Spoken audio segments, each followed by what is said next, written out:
மேடையில் அமைந்திருக்கிற பெண்களை பிரிக்க விரும்பலை. பெண்ணாலே ரொம்ப பெரிய சக்தி தான். எல்லாரையும் வருக வருக என அன்போடு வரவேற்கிறேன். இன்னும் கத்தமாக தத்துங்க எல்லாரும். பெண்கள்லாம் யாரு யாரு வீரமானவங்க, டல்லாயா இருக்கணும். நல்லா ஓன் சத்தம் போடுங்க, சத்தம் போடுங்க, கை தட்டுங்க. நான் கூட கொஞ்சம் பேசுனா நீங்கள் சொன்னாதான் கை தட்டு தான் பேசுவேன். இன்னும் இப்போ நான் முதல்ல லவ்லி ஃப்ரெண்ட்ஸ் குரூப் சங்கத்துக்காண்டி ஒரு கவிதை சொல்லிட்டு அதுக்கப்புறம் என்னோட உரையை ஆரம்பிக்கிறேன். சபையில் வந்திருக்கும் அத்தனை சக்திகளுக்கும் என்னோட வணக்கங்கள், மரியாதைகள். அடுத்தபடியாக லவ்லி ஃப்ரெண்ட்ஸ் குரூப் சங்கத்தை பற்றி என்னோட கவிதைகள். லவ்லி சங்கத்தில் பணியாற்றும் அத்தனை உள்ளங்களும் தங்கம். இதை நீங்களே திருப்பி சொன்னால் எனக்கு கொஞ்சம் நல்லா இருக்கும். நான் சொல்ல சொல்ல நீங்கள் திருப்பி சொல்லுங்க. லவ்லி ஃப்ரெண்ட்ஸ் சங்கத்தில் பணியாற்றும் அத்தனை உள்ளங்களும் தங்கம். ஓகேவா? பெண்களுக்கு அதிக உரிமையும் சிறந்த அங்கீகாரமும் தந்து பெண்களை மதிக்கும் சரி நேர்மையான ஆண்கள் நிறைந்திருக்கும் சங்கம் லவ்லி ஃப்ரெண்ட்ஸ் சங்கம். பத்தலை இன்னும் சத்தமா. தீமைக்கும் நன்மை செய். இந்த லைனை நல்லா கவனிச்சுக்கோங்க. தீமைக்கும் நன்மை செய் என்று போராடும் போர்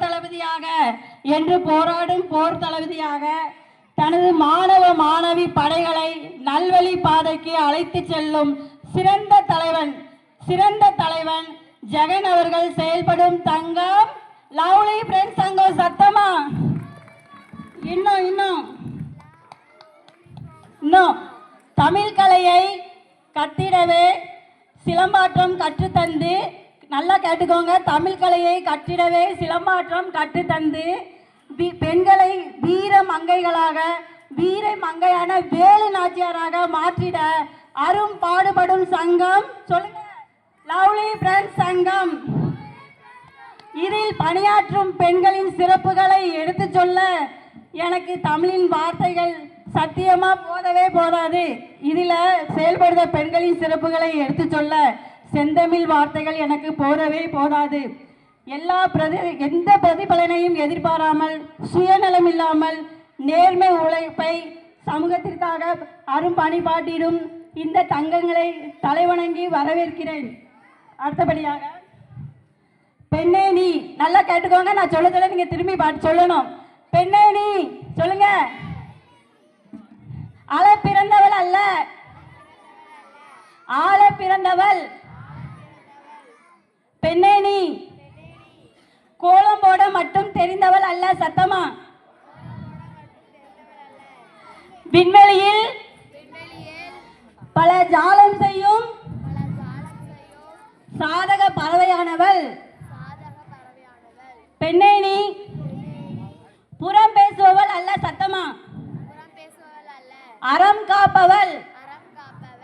பெண்ணே நீ வீட்டை சுத்தம் செய்யும் குடும்ப தலைவி அல்ல. சமூகத்தின் சீர்நிலை தவறிய செயல்களை சீர்பாடுகள் செய்யும் போராளியும் நீயே. சத்தமா. பெண்ணே காதல் பாவை நீ அல்ல. சவாலான மோதல்களை சாதகமாக சமாளிக்கும் சுடரான ஒளிமங்கை நீ. எண்ணற்ற, சத்தமா சொல்லுங்க, பரிமாணங்கள் கொண்ட கதம்ப மலரே. சொல்லுங்க, அழகு நிலவே. சத்தமா. அழகு என்பது கருப்போ சிவப்போ கட்டையோ நெட்டையோ குட்டையோ அல்ல. நேர்மை நிறைந்த உண்மை வீரமே. இதை நல்லா சத்தமா சொல்லுங்க. நேர்மை நிறைந்த உண்மை வீரமே. அந்த வீரத்தை முழுமையாக பெற்ற மென்மையே பெண்மையே நீ மேன்மைகள் கண்டு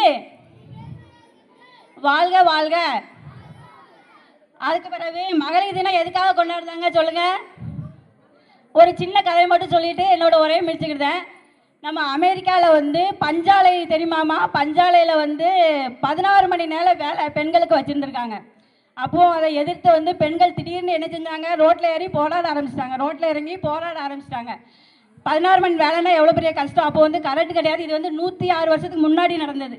அப்போ வந்து அதுக்கப்புறம் அவங்க வீட்டில் போய் வேலை பார்க்கணும், அதெல்லாம் எவ்வளோ பெரிய கஷ்டம். அவங்க போராட்டத்துக்கான வெற்றி வந்து உடனே கிடைக்கல.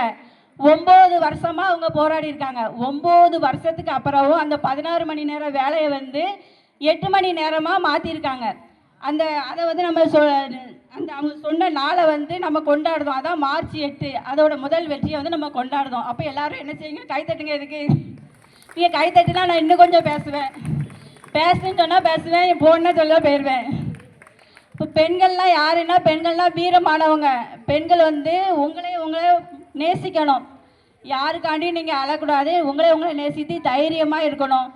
அப்புறம் நான் பெரும்பாலும் வந்து ஆண்களை வந்து பெரிய நம்பிக்கையோ ஒரு பாசமோ வச்சுக்க மாட்டேன். ஆனால் இங்கே வந்து இந்த லவ்லி ஃப்ரெண்ட்ஸ் சங்கத்தில் வந்து பெண்களுக்கு நல்ல மரியாதை கொடுக்காங்க. இந்த சகோதரர் ஜெகன் அவர்களும் ரொம்ப நல்லபடியாக செய்கிறாங்க. சம்மர் கிளாஸ் அப்படி என்னெல்லாமோ வச்சுருக்காங்க. அதனால் பெரிய மரியாதை வந்து நான் இப்போ ஜெகன் அவங்கள பார்த்தா பெரிய மரியாதை, ஒரு சகோதர அன்பு, நேர்மையான பார்வை, இது எல்லாம் என்னென்னா வந்து அவங்களோட பெற்ற தாய்க்கு தான் நன்றி சொல்லணும். அவங்களோட பெற்ற தாயார் ஒரு பெண்ணு.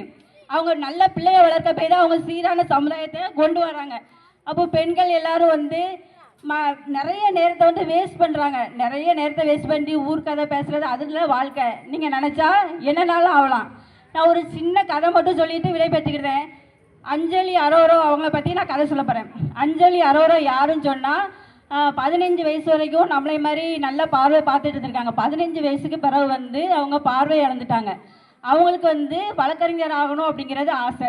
ஆனால் கண் பார்வை போன நிலையில் வந்து அவங்க மனசு தளராமல் வந்து தாய் சகோதரி உதவியோட மேற்பரப்பு படிச்சிருக்காங்க. படித்து முதன்மை மாணவியாக தேர்ச்சி பெற்றிருக்காங்க. அஞ்சலி அரோரா வந்து இன்னும் இருக்காங்க. உச்சநீதிமன்ற வழக்கறிஞர், நல்லா தெரிஞ்சுக்கோங்க. முதன்மை மாணவியாக அவங்க ஜெயித்த பிறகும் அவங்களுக்கு சரியான முறையில் வாய்ப்பு கிடைக்கல. அப்புறம் முரளி பண்டாரி அப்படிங்கிற ஒருத்தர் வந்து ஒரு வழக்கறிஞர் வந்து இவங்க திறமையை ஊக்குவிக்கும் விதமாக அவங்களுக்கு ஒரு சந்தர்ப்பம் கொடுத்துருக்காங்க. அப்போது முதல் கேஸை எடுத்து நடத்தும் போது இவங்க படு தோல்வி. நம்மளாம் என்ன செய்வோம், முதல்ல தோத்துட்டா என்னடா தோத்துட்டோமே அப்படின்னு சொல்லி தயங்கி விட்டுருவோம். ஆனால் அவங்க வந்து மனம் தளராமல் வந்து போராடி 2வது கேஸில் வந்து அவங்க வெற்றி பெற்றிருக்காங்க. 2வது கேஸ் என்னன்னு சொன்னீங்கன்னா, பார்வையற்றவர்களை வந்து பணியில் அமர்த்தும் ஒரு அதில் வந்து அவங்க ஜெயிச்சிருக்காங்க. பார்வையற்றவர்கள் இன்றைக்கி பூரா ஆசிரியர் பணியில் இருக்காங்களா, அது யார் வாங்கி தந்தாங்கன்னா அஞ்சலி அரோரா அவங்க. அப்போது 2 கண்கள் இல்லாமல் இருக்கிறவங்களே எவ்வளோ சாதனை பண்ணாங்க. அப்போ நம்ம நினச்சா கை இருக்குது, கால் இருக்குது, நம்ம நினச்சா எல்லாம் முடியும். 50 வயசு ஆகிட்டே இன்னும் ஒன்றும் செய்ய முடியாது அப்படின்னு நினைக்காதீங்க. 60 வயசில் உள்ள உஷா ராமையா அப்படிங்கிறவங்க தான் 12 முறை வந்து எவரெஸ்ட் சிகரத்தை ஏறினாங்க. நல்லா நினச்சிக்கோங்க. உஷா ராமையா நம்ம சங்கத்திலே உஷா இருக்காங்க. அவங்க வந்து 12 முறை வந்து எவரெஸ்ட் சிகரத்தை ஏறினாங்க. நம்ம நினச்சா எல்லாம் முடியும். பெண்களால் முடியாதது எதுவுமே இல்லை. எல்லோரும் உங்களை நம்புங்க, எல்லார் மேலேயும் பாசம் வைங்க. ஆனால் யாரையும் நம்பாதீங்க, உங்களை நம்புங்க, உங்களை நேசிங்க. இந்த வாய்ப்பை கொடுத்த சகோதர சகோதரிகள், பெரியவர்கள் அத்தனைக்கும் என்னோட வணக்கம்.